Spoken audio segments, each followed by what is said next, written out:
Okay, this is actually my third attempt at recording this lecture. The first one I recorded got deleted off of YouTube and disappeared, and I just spent about 20 minutes doing another recording only to find that my mic wasn't actually turned on. So, hopefully third time is a charm. One would think that I should have it perfected by now, but it tends to be in my world that I either talk way more or I forget a bunch of stuff the more I do things. So bear with me here. Okay, so we are looking at an introduction to ICD-10-CM. ICD standing for International Classification of Diseases. 10 means we're on the current 10th revision, and then CM is our clinical modification. So here you can see just a really brief history. ICD was published by the World Health Organization years and years and years ago. The 9th revision came out in 75.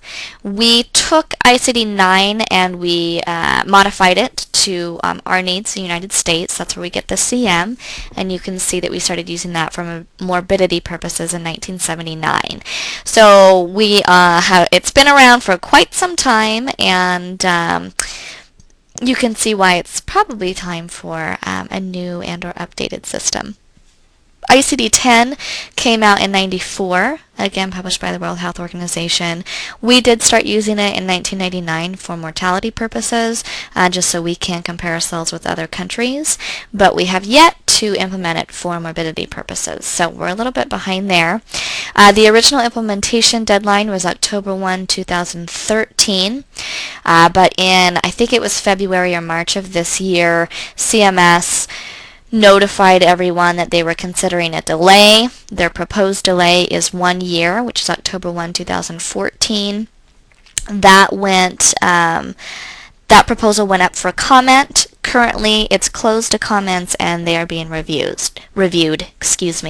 So technically, this is still a proposed date, but I think it's probably pretty sure that it's going to be October 1, 2014. Those of you familiar with 9, you'll see a difference here.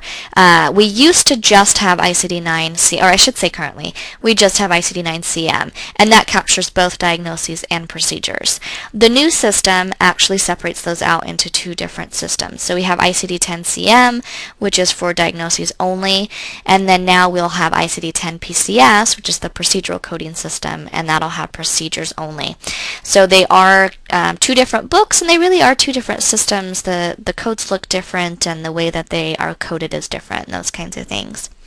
The World Health Organization is currently working on ICD-11, so we'll see if we hopefully beat them on at least getting ICD-10 here in the United States before they get 11 out to other countries. Alright, again, so that proposed current deadline is October 1, 2014, so we are about 2 years out from that. Our format and structure of ICD-10-CM codes, we now have up to 7 digits. So ICD-9 was 3 to 5 digits. We now have 3 to 7 digits. They are alphanumeric, so they're both letters and numbers. The first digit or character is always going to be a letter. Letters A through Z. It's not case sensitive. I've caught myself having to be really careful with this compared to ICD-9 because I have a bad habit of saying O instead of 0 and vice versa, and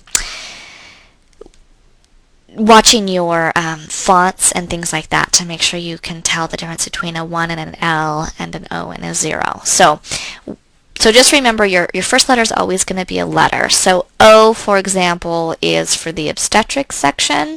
Now that doesn't happen all the way through. It's nice that O is for obstetrics, but that I think is just a coincidence.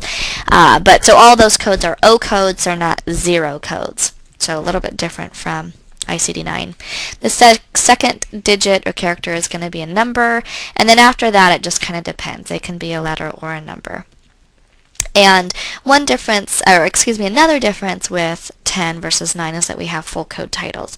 And let me just flip over to my slides here just to show you this note. So an example of a code in ICD-9 is 147.0, and the full description for that by itself just reads superior wall. So all by itself you really have no idea what in the world it's talking about. those of us familiar with the system can probably, by the numbers, figure out, oh, okay, it's something to do with a neoplasm, but otherwise we have no idea. What we have to do is look back up at the category 147 to find, oh, it's a malignant neoplasm of the nasopharynx, and then the .0 just indicates the superior wall.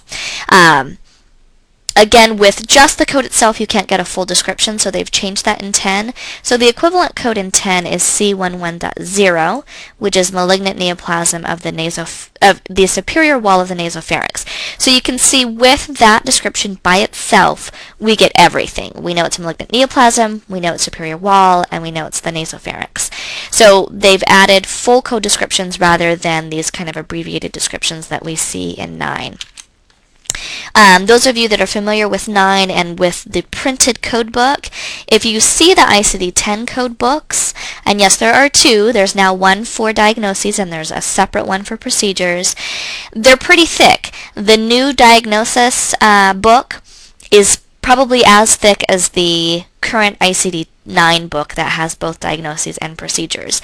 Part of this is the full code titles. Another part of this is laterality. They've added right-left options in ICD-10. So a lot of codes that in 9 were maybe one code was offered, you now have that code offered as right side, left side, bilateral side, or unspecified side. So one code can easily be at least 4 different codes in 10. And that's just on laterality alone. That's not on all the additional specification that they've added in 10. So one thing, if you actually see the printed books, you might be surprised is how big the books still are, even though we've separated them out into 2 different books. The chapters in ICD-10 look very similar to 9. Same basic order. They've separated out the eye and ear chapters, but otherwise, and they've kind of renamed some things, but otherwise they look pretty darned close. And in terms of this class, we will basically be going through in the next couple weeks each of these chapters and talking about the different guidelines that are required. So we start with infections and parasitic diseases, we go through neoplasms, diseases of the blood, endocrine system, we get into mental and behavioral disorders, diseases of the nervous system, eye, ear, circulatory system, respiratory system, digestive system, the skin, musculoskeletal, genitourinary. We still have our pregnancy chapter, what I call newborns, perinatal period, congenital conditions, still have signs and symptoms, abnormal findings, our injuries and poisonings chapter, and then we still have what those of us refer to in 9 as E and V codes. They're just different letters, unfortunately. So our E codes, our external causes, are now V and Y codes. So we have to kind of reprogram that a little bit. And then our V codes, which are those factors influencing health status, are now Z codes. So we have to kind of think of those a little bit differently. We talked about the format and structure a little bit already in terms of being 3 to 7 characters. So we still have our sections or groups of 3-digit categories. We have disorders of the thyroid gland as an example, E00 to E07. A category is still 3 characters, so A66 is an example, YAS. And just like in 9, you can still have a legitimate or valid 3-character code.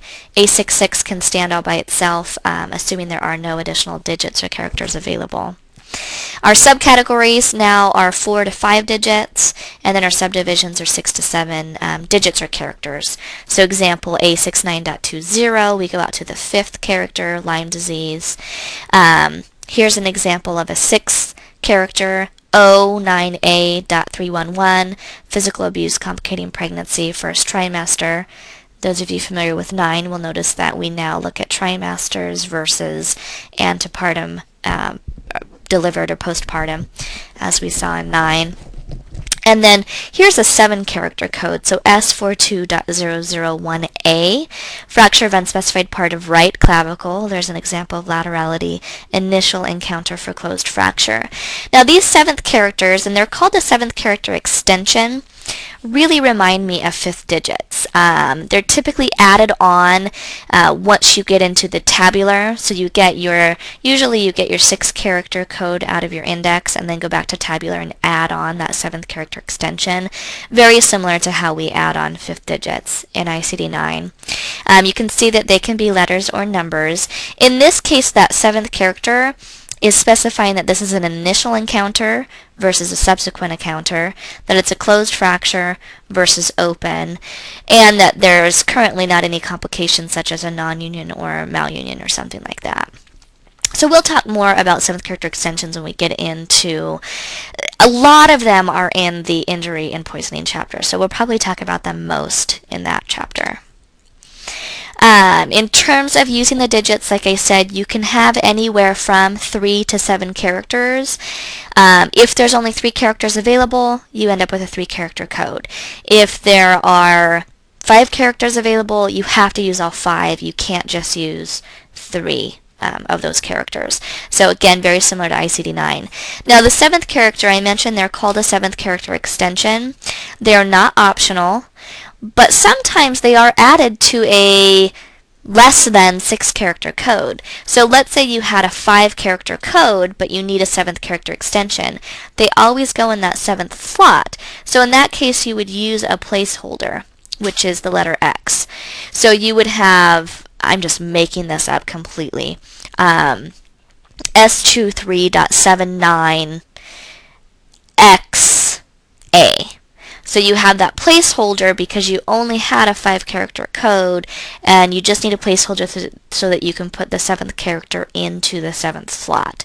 So again, we'll talk about these more when we get into some examples, and you can kind of see how you use that placeholder and when you assign those 7th characters. Our abbreviations in ICD-10 are the same. As we see in 9, we still have NEC, NOS. So we have expanded a lot of specificity in ICD-10, but we still are not anywhere near where we can get rid of NEC and NOS. So NEC, not elsewhere classified, this is essentially other. So this means we have complete documentation, but we really don't have any more specific code that we can choose. So we just use kind of an other code. NOS is not otherwise specified. Unspecified is another way to think of this. This really means that we don't have any additional documentation to get a more specific code. So in these cases, you could query the physician, or you can just apply an unspecified code. And sometimes the physician just doesn't know. So querying is not really going to be overly helpful. Our punctuation marks are the same. We still have brackets that enclose synonyms and alternative wording and things like that. Here's an example. M26, dentofacial anomalies. It includes malocclusion. Parentheses are used for our non-essential modifiers. So let's take a look at acute pneumonia.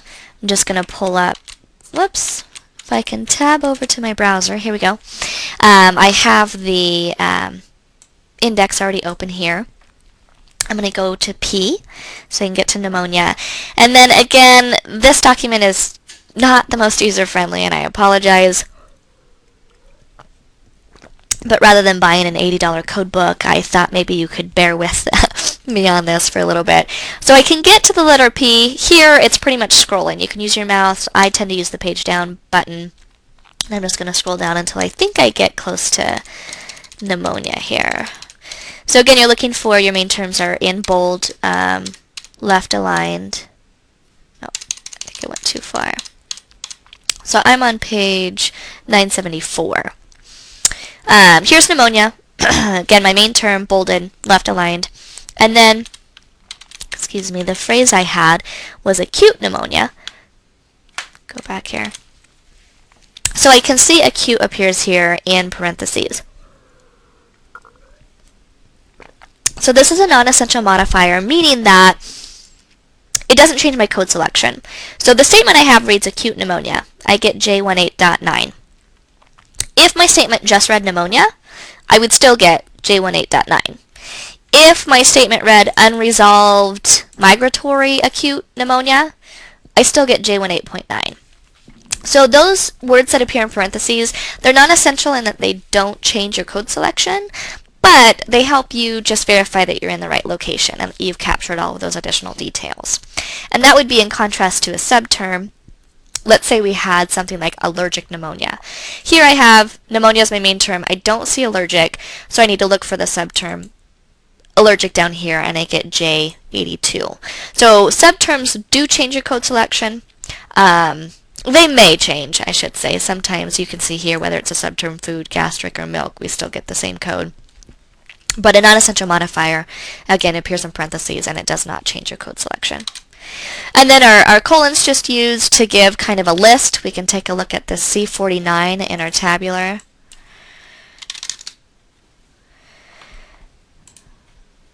We just scroll down here. So I'm on page 76 of my tabular.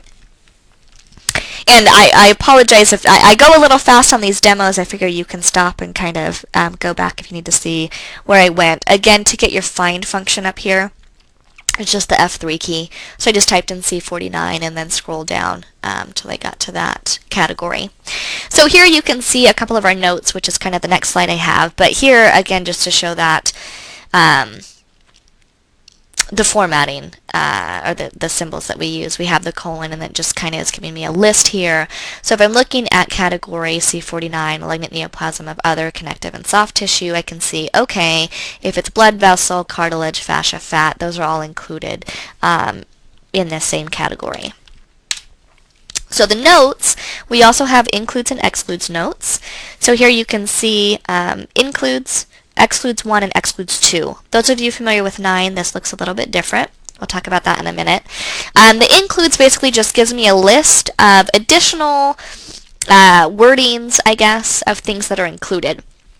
Now, it's important to remember that this list is not exhaustive, meaning that it does not list every possible thing that you might see on a record that would be included under this category.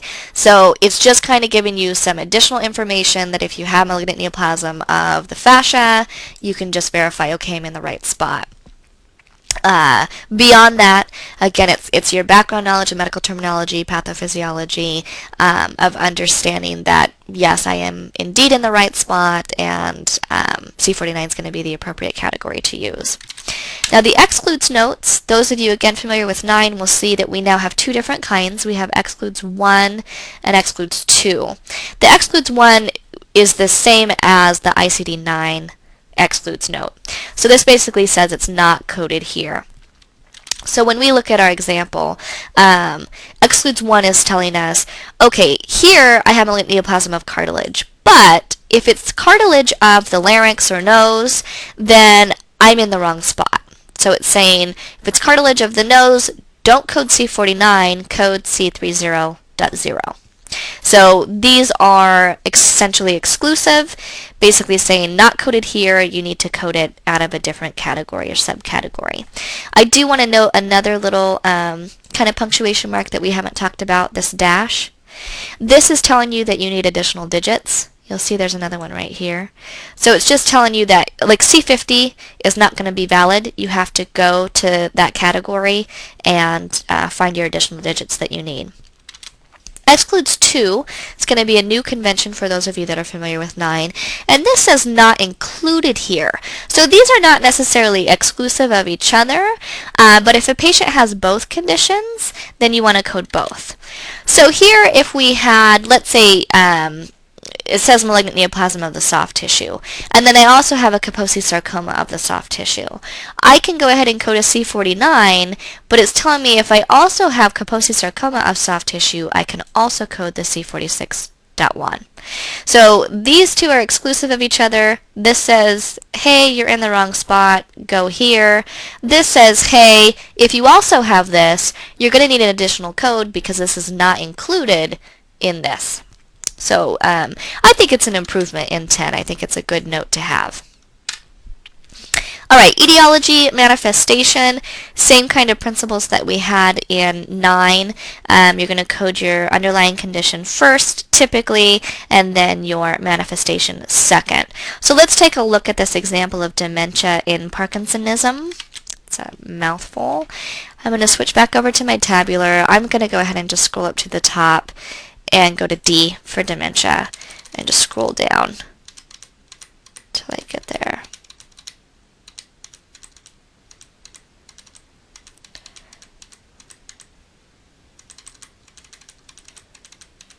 I think I've gotten slower in my scrolling. Let's see.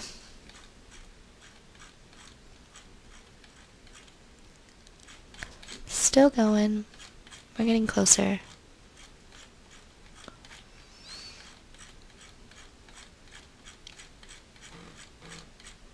Okay, dementia. I'm on page 352. So here I have dementia. Again, main term in bold. Again, we talked about here's some non-essential modifiers, old age, persisting, primary, etc. Those aren't going to change my code selection. But here we have dementia in Parkinsonism. So I'm going to go down to with, and then you'll see Parkinsonism here. Notice that I get two codes. So this is a coding book convention that when I have an underlying condition or etiology and a manifestation. In this case, it gives me both codes. Now, the codebook isn't always this nice, but sometimes it is. So what it's telling me, two things. It's telling me I need two codes, the G31.83 and the F02.80. It's also telling me I need to put them in that order. So this code is listed before this code. So I have etiology, or the Parkinsonism. Manifestation is the dementia. So the italics and the brackets here tell me that that needs to be an additional code. So this code can never be listed as your principal diagnosis. All right, let's take a look at the G31.83. I want to show you just a couple other ways. Again, I'm using my find function up here on the top right. I just want to show you a couple other ways that the codebook kind of hints at this. So G31.83, dementia, here's with Parkinsonism. If I scroll up to the category G31, notice it says use additional code to identify, and here it tells us dementia. So let's go ahead and also check this F02.81.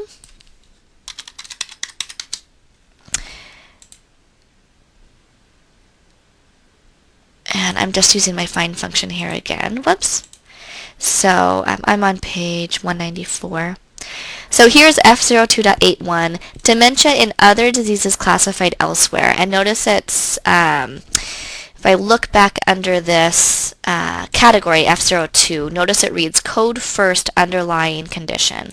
And we can see Parkinson's is in that list. So we see in the index, it'll give us both codes. It gives us the second code in italics and brackets. We saw in the tabular it uses notes like use additional code or code first. So just kind of giving you some hints to indicate that you need at least two codes and that they need to be in a certain order. Now there are some that appear in a combination code. And so that's fine. If there's a combination code, you just need the one code and then you don't have to worry about the sequencing. All right, coding conventions. Just a few things here. And, if you see the word and in a title in the tabular, you should interpret that as and or. So it's just kind of a standard thing that they use. With, you'll see appears immediately underneath the main term, and I can show you that with our dementia.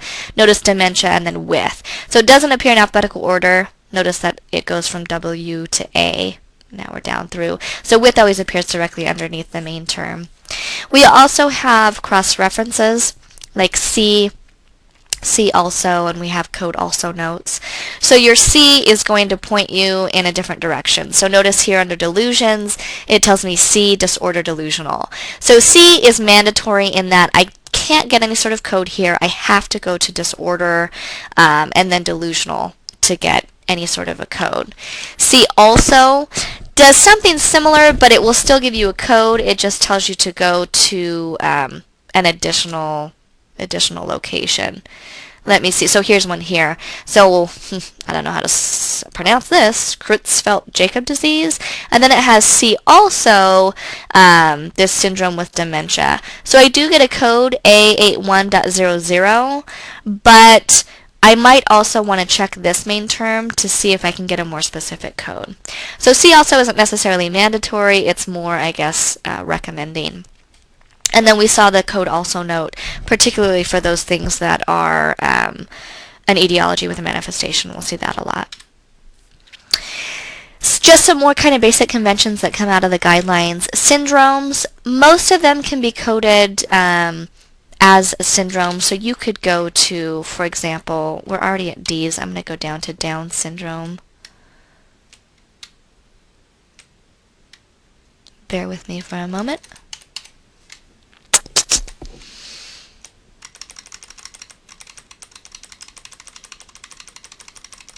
This probably would have been one to use the find function. Would probably be faster.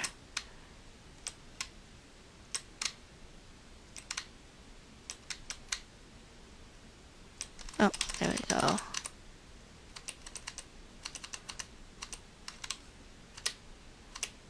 There we go. So here's Down syndrome, Q90.9.